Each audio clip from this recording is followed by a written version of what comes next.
We're building partnerships, not just transactions, guys. Not every single person that comes into your business is a one-off. It's not one job for one person every single time. Start working strategically with the right people. You will not have to spend a dime in marketing. You'll create a network of referral sources who send you the right jobs at the right price, at the right profit with the right client, and it will become fun to work with them. You'll start to look at them like they're your favorite people to work with. And that means better business, right? That means it's an easier to run business when someone else is feeding the leads to you. This is Conquer Contractor Chaos, built for the contractor that's ready to run a business that works for them and creates the life they've been fighting for. Tune in to get the tools, systems, and strategies that are battle-proven to set you free. One move each episode, straight talk, things you can use today. Take your time back. Be home for dinner. Do the work. Lead your crew. Love your family. Conquer the chaos.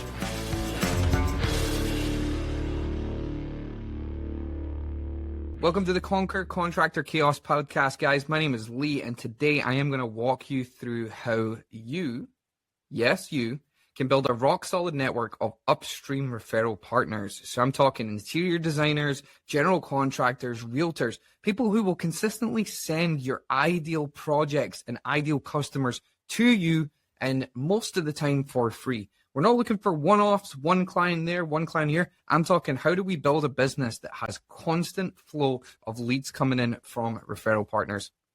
Steady work, higher margins, and less chasing new clients around. And that's a really good part to start from here, is thinking about how we actually acquire clients.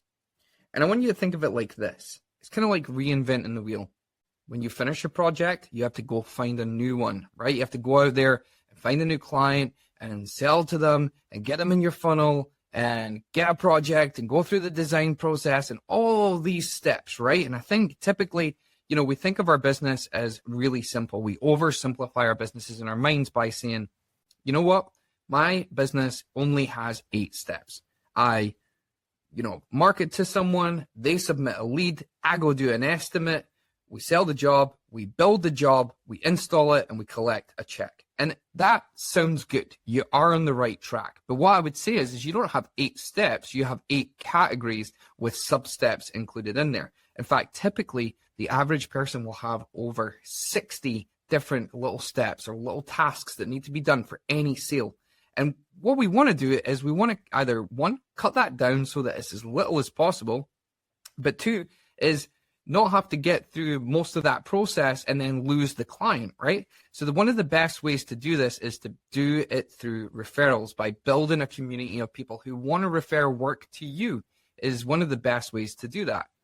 There's a little bit of work that needs to get put together before we can really jump out there and start taking on referrals or building that network. And we're going to break it down here today into a few different steps, 5-6 steps here for you to know. 1, here's exactly what we need to do to get our next batch of clients and build that referral network. Second one is, how do we maintain those relationships so that they keep feeding us work? And third, how do we make sure that we hone in on exactly the projects we want, the exact clients we want, so that we're always working with our ideal client? Let me tell you a quick story. About 2 years ago, I met a gentleman named Sean. He's going to be on this podcast at some point, so keep an eye out for his episode.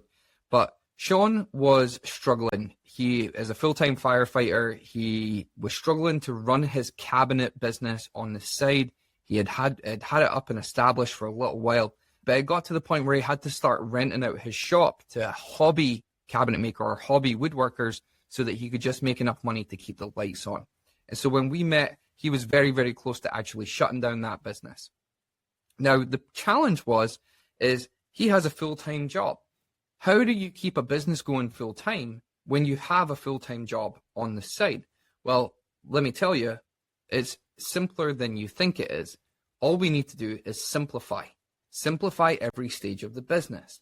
Take away the most reactive parts so that when we do get leads in, or we do have things that we need to do in the business, there's a system, there's a process, and it's in its most simple form whatsoever.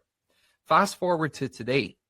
Sean is probably going to produce around $1 million this year. And he did 160 last year, 160,000 to almost $1 million in under 12 months, which is incredible.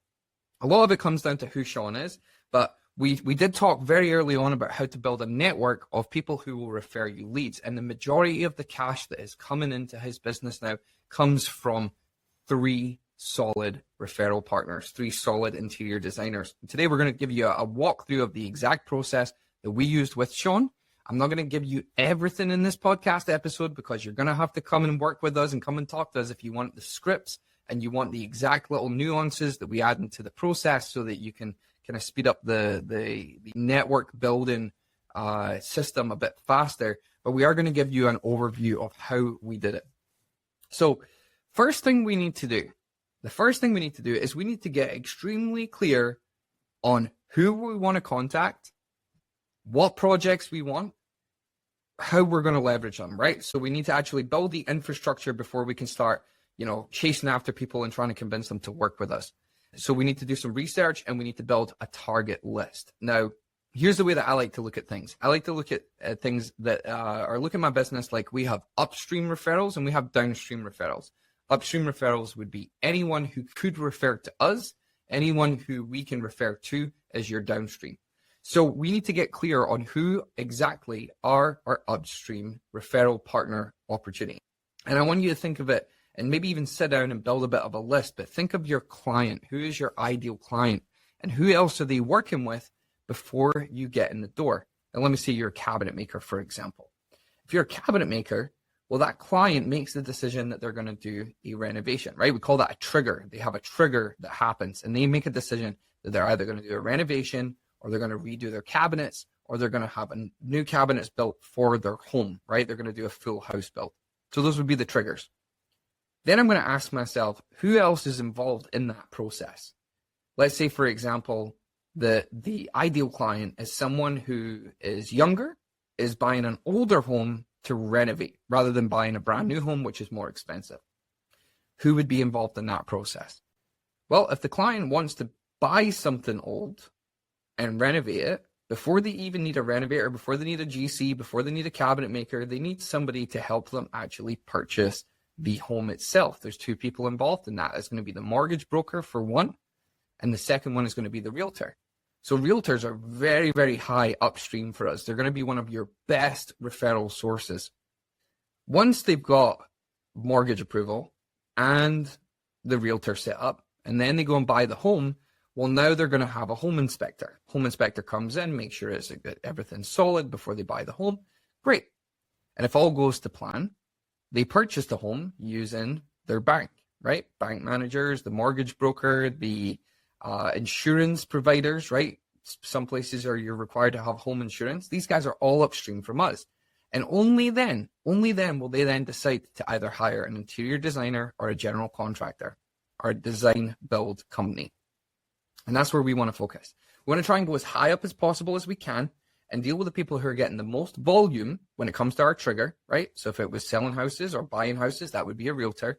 And then secondly, it would be anyone who is involved in the design build portion. Those are going to be our ideal clients for a cabinet maker.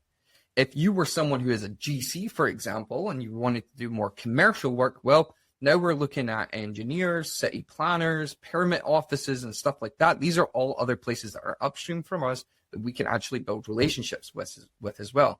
So we need to do our research. Who is upstream? Who is downstream? We have a module on this in our school course. So if you go to the school course, it will be linked in the show notes below. You can click on that. It'll take you to our school course. It actually walks you through how to build that list, and it gives you a downloadable workbook for you to really think through and make your upstream and downstream list. The next thing that we need to do is, once we've identified who it is, next thing we need to do is identify what is our ideal project that we want to work on, right? I'm of the firm belief that you can't be everything to everyone. We need to have the perfect balance of the right client with the right product at the right margin. This is exactly why McDonald's doesn't sell burritos, for example. They know how to make money at the right volume from the right people with their marketing and their ads and sell it at the right price. But that burger or that chicken burger or whatever, that is their core product. You know, if we were looking at this kind of holistically or from a 30,000 foot view, and I'm, let's say, a cabinet maker, well, maybe my bread and butter is a very particular type of cabinets. Or maybe it's only 4 or 5 different kinds of cabinets. That's the ones that I make money on. But maybe I don't make much money on vanities. Or maybe I don't make much money on closets, right? We want to be extremely clear what are our main products that we're selling to these customers, and we need to know that information so that we can coach our referral network to sell those types of projects.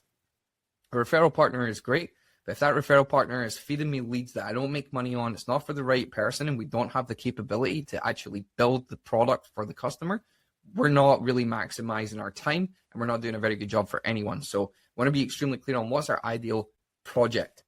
And once you've got your ideal project mapped out, now it's time to look at what's my ideal profit margin.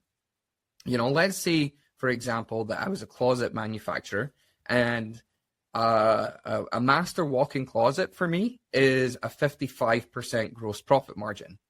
But if I build custom wardrobes, maybe it's only a 30% gross profit margin. Well, do I really want to be selling as many wardrobes as I possibly can?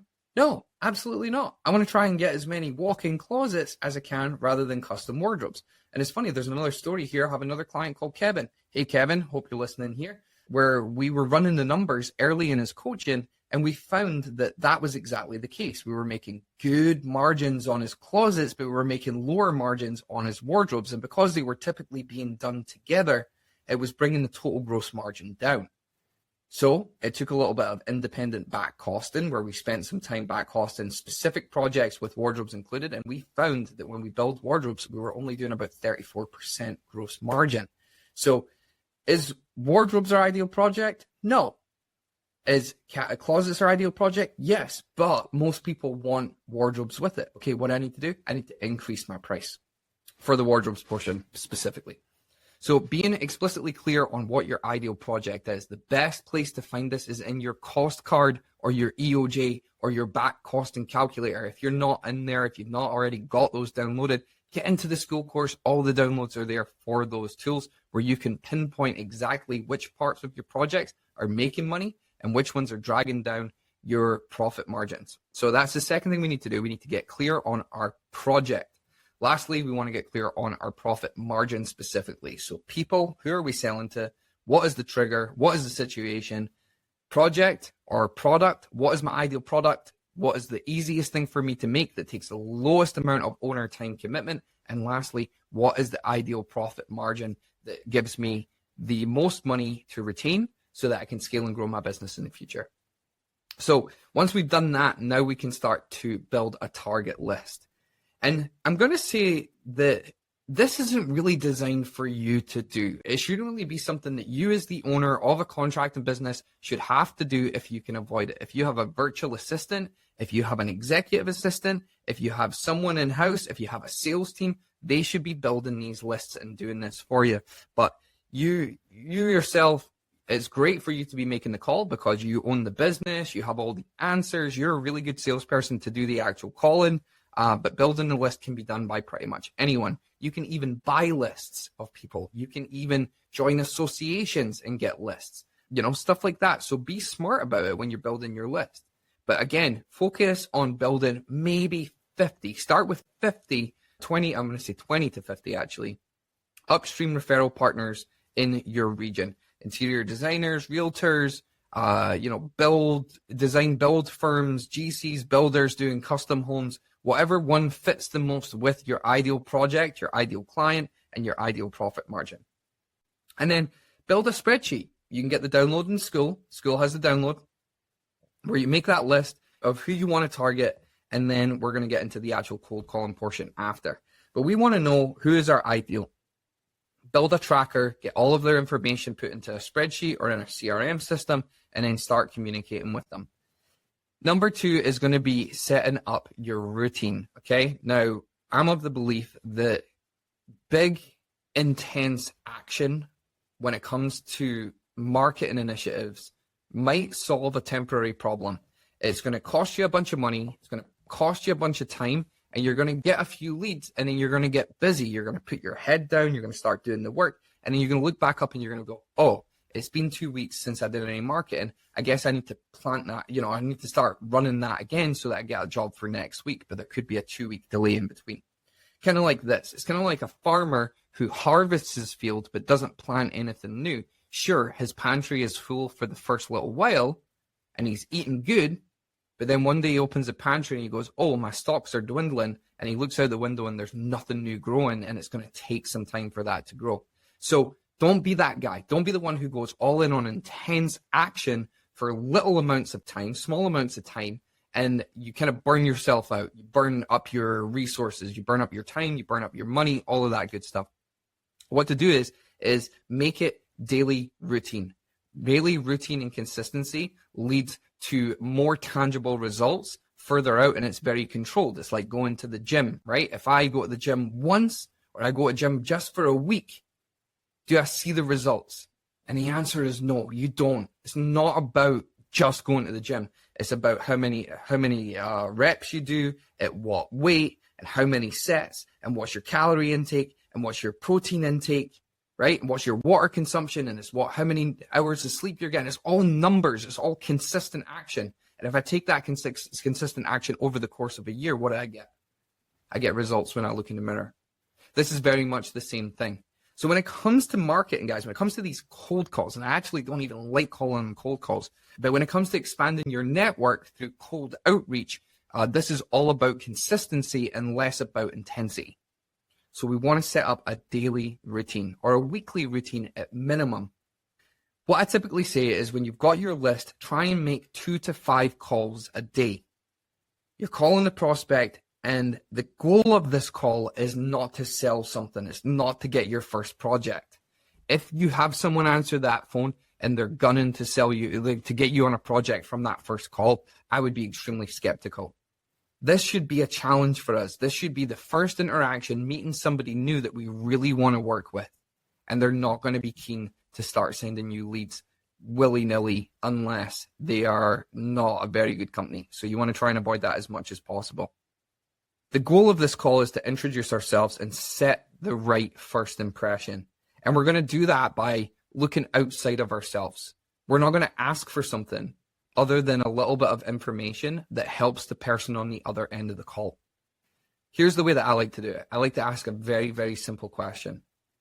I like to ask, hey, do you have someone that you currently rely on for XYZ? XYZ being whatever your trade is, whatever your service is to that customer. Then I'm going to ask something like, what would you need to see from me or from my company for you to feel comfortable referring to us in the future? And saying in the future is actually quite important, but what would you need to see from me in order for us to be able to work together in the future? And this is a really easy thing for people on the other end of the line to offer up the information.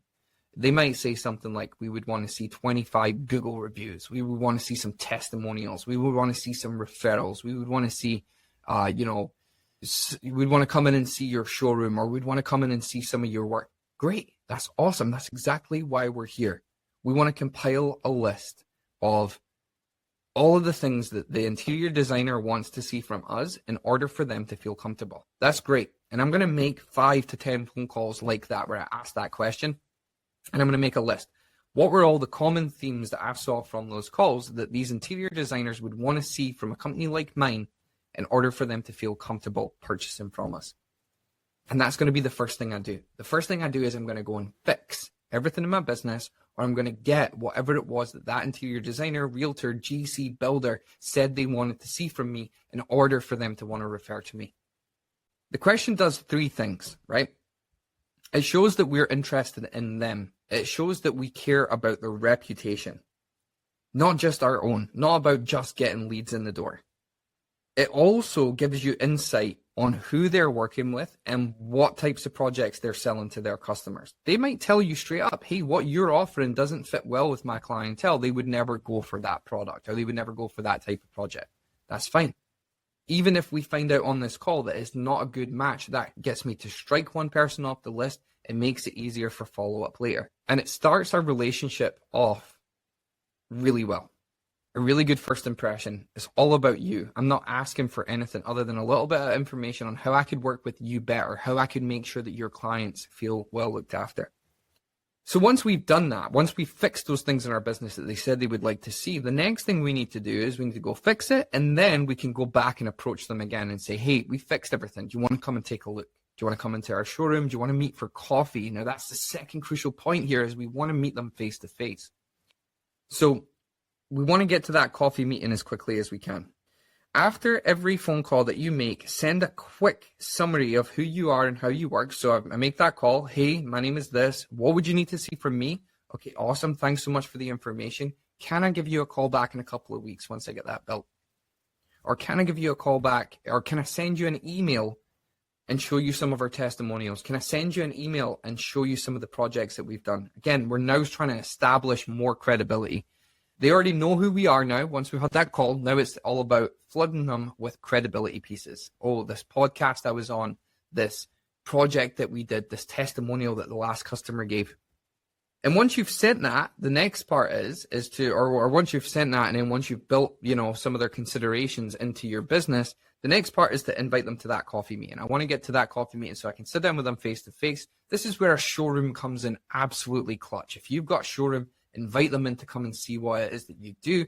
Have a really nice coffee machine there. Show them some of the actual physical products that you build, like cabinets, closets, wardrobes. If you're whatever, flooring, countertops, invite them into the showroom. It's a really good neutral place where they're in your court and you can really walk them through your process and build more rapport with them and build a better relationship. So send them a one-page summary or send them an email and then ask them if they can come to coffee. Next one, step 4 is building your 90-day game plan. What are my strategic contact points with that client, with that referral partner? Is it that we're going to, month 1 is we get our first coffee meeting as the goal. Month 2 is to deepen the relationship, right? So that could be sending them emails or put them in an email list where you're updating them with your projects. Could be that you're referring them for the first time as well, because you might refer an interior designer back to your client. And then the last, the third month that we're in is really where we're going to dive in deep, and we should start seeing some of those referrals come into play. Now, this process takes about 3 to 6 months, but if you start today, in January, you're going to get your first leads for 2026. If you start 3 months from now, if you start in January, you're not going to see those leads coming in until the spring. So we want to be doing this in a way that is very, very meticulous and planned. If I know that if I have a seasonal downturn in, say, January because of the new year, I'm going to want to start doing that today. Again, this is just one marketing tactic. We're not talking about Facebook ads, Instagram ads, SEO, PPC, any of that stuff. We're just talking about this one channel. But I'll tell you what, this channel will give you the most lucrative and best quality leads, but it takes longer to get them. So then we set the ongoing rhythm. Can we check in monthly, quarterly, annually? Are we always going to attend that trade show together every year? Are we going to go to that soccer game or that football game? Are we going to go fishing? We want to make sure that when we start getting into this relationship, that we don't just do a one-off, get one job and then forget about them. This is a relationship much like your buddy. Even though you don't see him every day, even though you don't see him every week, every time you connect with each other, you pick that back up again. You pick your relationship back up again, and it just continues on. So it's the same with these guys. You don't need to speak to them every day, but you do need to build a relationship to a point where it wouldn't be weird for you to check in, or it wouldn't be weird for you to invite them somewhere to go for coffee, right? Want to make these people really good friends of ours. Then once they send you a lead, so this is stage 5. Once they send you a lead, now it's time to go to bat. And I'm talking white glove service. If you've never had your best project you've ever done, make it this one. Make this job so good, so organized.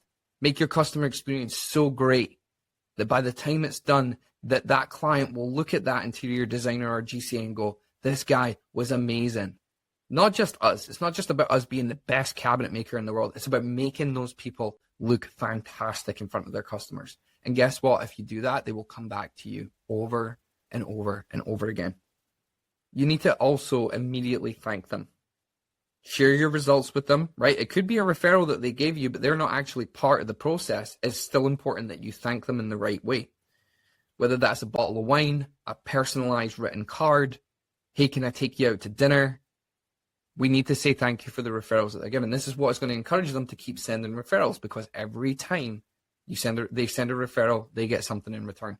Now, some people want a kickback. We're not talking about kickbacks here. We're just saying it's good practice to say thank you when you're given an opportunity.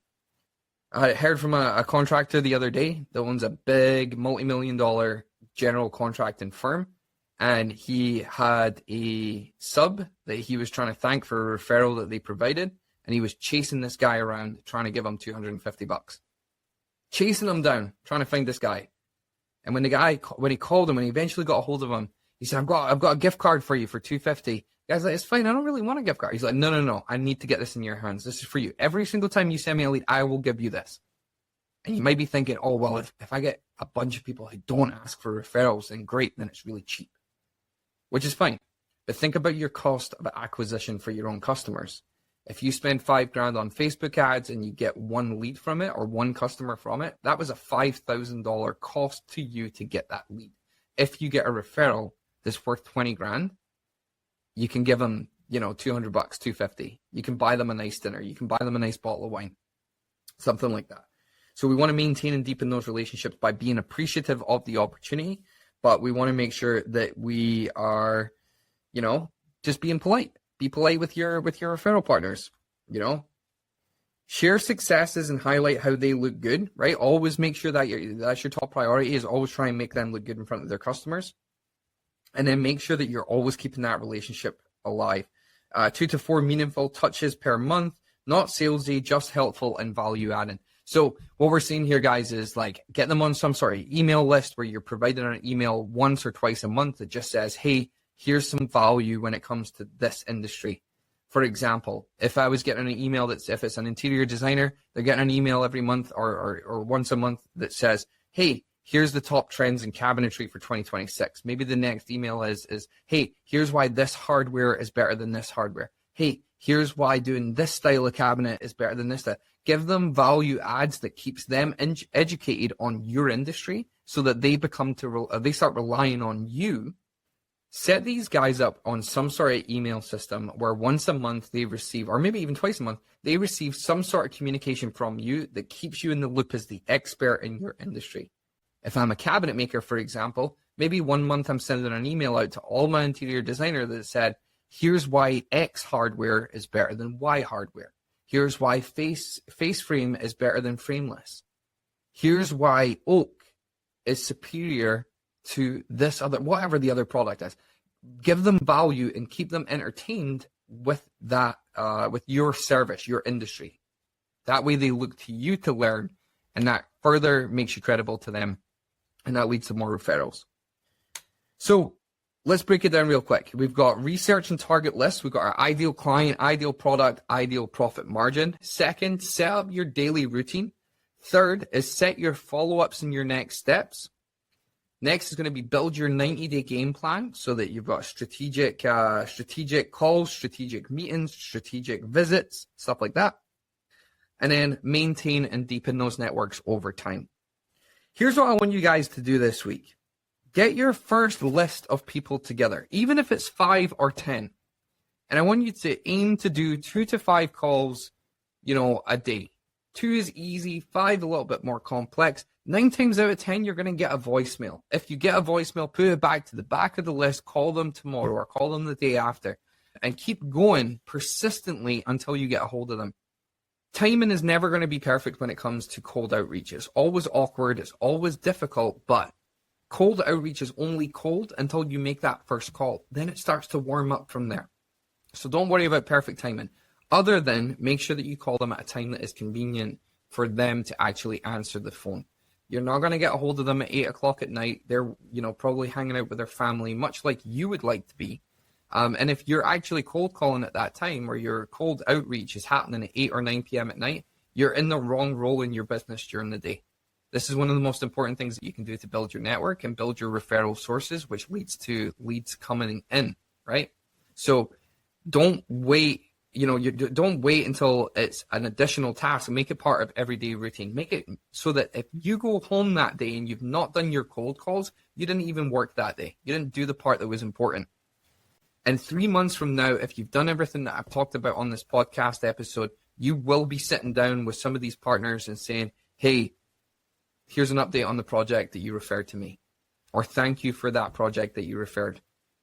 We're building partnerships, not just transactions, guys. Not every single person that comes into your business is a one-off. It's not one job for one person every single time. Start working strategically with the right people. You will not have to spend a dime in marketing.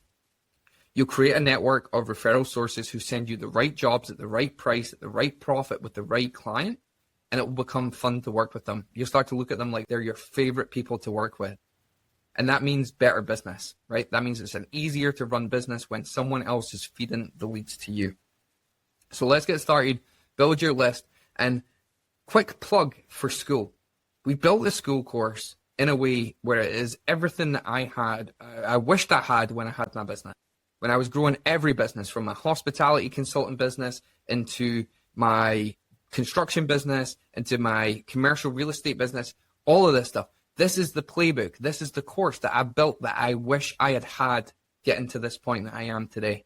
So if you want the tools, if you want the scripts, if you want the downloads, if you want the systems, and if you want to educate yourself, our school course is the best place to do that. Link is going to be in the show notes. It is super cheap to get in right now, and it won't always be that way. So I highly recommend that you get in now while it's really cost effective. Get some training. You'll get access to me every week. I'll be doing a Q&A call where you can ask your questions. You'll get access to our community, which is probably the best part about school, is getting access to the community. But if you want all of these tools and systems, that's exactly where you're going to find it. Link is going to be in the show notes, guys. I will see you on the next podcast episode. Let me know what your success was with building this referral partner. Tell me if it's awkward. Tell me what you screwed up. Tell me what went well. Tell us in the Facebook group or tell us on the school community. I want to know that you're actually making the calls, and I want to know what you're learning as you're doing it. But trust me, guys, I have built massive, massive networks with millions of dollars coming into my business, mostly from referrals. You can too. I guarantee it. Thanks for tuning in to the podcast today, guys. I really appreciate it. And listen, I know cold calling is awkward, but trust me, you get better at it the more calls you make. It gets less awkward. Remember, the worst thing these people can say is no, and you don't have anything from them right now. It's only purely opportunity to get the yes from here on out. Again, if you want the scripts and the systems, they're all going to be in the link below in the school course that we've made for you. I built this course exactly the way that I wish I had in my own business when I was growing my construction business, my commercial real estate business, my hospitality businesses. This is the thing I wish I had, and trust me, you guys are going to love it. So click that link, jump into the school course. You'll get the nuance to this as well, and you'll get the scripts and the systems to actually jump in and start calling. And I will see you on the next podcast episode. Thanks for tuning in again today, guys. See you soon.